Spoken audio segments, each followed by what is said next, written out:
Assalamualaikum warahmatullahi wabarakatuh. Perkenalkan, nama saya Firda Fadila dengan NIM 4032300022 dari kelas Literary Criticism kelas A. Pada kesempatan ini saya akan menyajikan analisis sastra dengan menggunakan teori feminisme terhadap cerpen klasik berjudul The Yellow Wallpaper, karya Charlotte Perkins Gilman yang diterbitkan pada tahun 1892. Cerpen ini menceritakan seorang perempuan yang mengalami depresi pasca melahirkan dan dipaksa menjalani rescue oleh suaminya yang seorang dokter. Melalui pendekatan feminisme, saya akan mengungkap bagaimana cerpen ini menjadi kritik tajam terhadap penindasan patriarkal dan hilangnya suara perempuan di era Victorian. Fokus analisis saya adalah simbol wallpaper kuning sebagai representasi penjara domestik dan perlawanan bawah sadar tokoh utama terhadap dominasi laki-laki. Penjelasan teori feminisme. Teori feminisme dalam kritik sastra lahir dari gerakan emansipasi perempuan. Teori ini tidak hanya melihat sastra sebagai cerita, tetapi sebagai cerminan ketidakadilan gender dalam masyarakat. Di sini beberapa konsep utama yang saya gunakan. Yang pertama, patriarki, sistem sosial di mana laki-laki mendominasi kekuasaan, keputusan, dan pengetahuan. Yang kedua, opresi dan subordinasi perempuan. Perempuan sering direduksi hanya sebagai istri, ibu, dan makhluk domestik. Yang ketiga yaitu the personal is political. Pengalaman pribadi perempuan dari Kate Millett, termasuk kesehatan mental dan pernikahan, sebenarnya adalah masalah kekuasaan politik. Yang keempat, male gaze dan objektifikasi. Perempuan dipandang sebagai objek, bukan subjek yang memiliki suara. Yang kelima, histeria sebagai perlawanan. Contohnya itu Elaine Showalter. Yang kelima, histeria sebagai perlawanan. Tokohnya Elaine Showalter, diagnosis gila pada perempuan seringkali merupakan bentuk pemberontakan terhadap penindasan. Teori ini sangat relevan dengan karya The Yellow Wallpaper karena cerpen ini ditulis oleh Gilman sendiri berdasarkan pengalaman pribadinya sebagai korban rescue. Dalam cerpen ini, tokoh utama tidak pernah disebutkan namanya. Ia hanya disebut sebagai the narrator atau my dear oleh suaminya.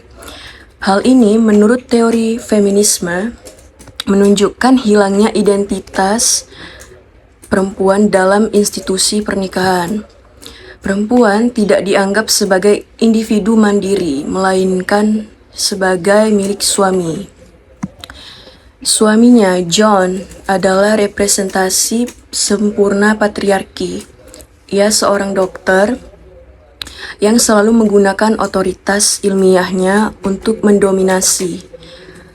I'm a doctor, dear, and I know best. Di sini ia melarang istrinya menulis, bekerja, atau bahkan berpikir terlalu banyak. Padahal menulis adalah salah satunya cara narator mengekspresikan dirinya. Jadi larangan ini menyebabkan kondisi mentalnya semakin memburuk. Di sini adalah kritiknya Gilman terhadap pengobatan yang mengabaikan pengalaman perempuan. Simbol paling kuat adalah wallpaper kuning. Dinding itu digambarkan jelek, berpola aneh, berbau busuk, dan committing every artistic sin. Bagi narator, wallpaper ini menjadikan metafor penjara rumah tangga yang menyesakkan.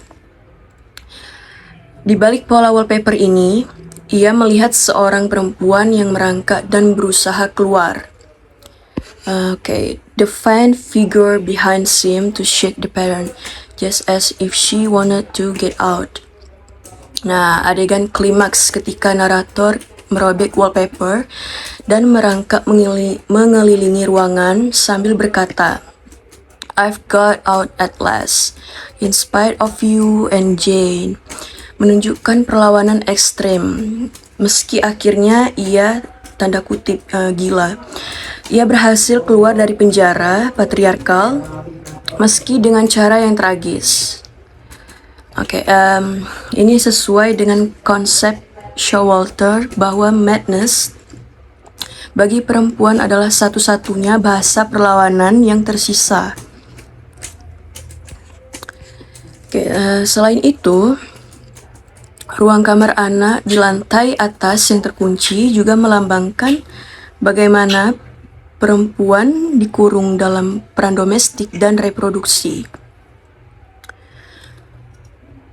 Alright, kesimpulannya, dari analisis di atas dapat disimpulkan bahwa cerpen The Yellow Wallpaper adalah karya sastra feminis yang sangat powerful.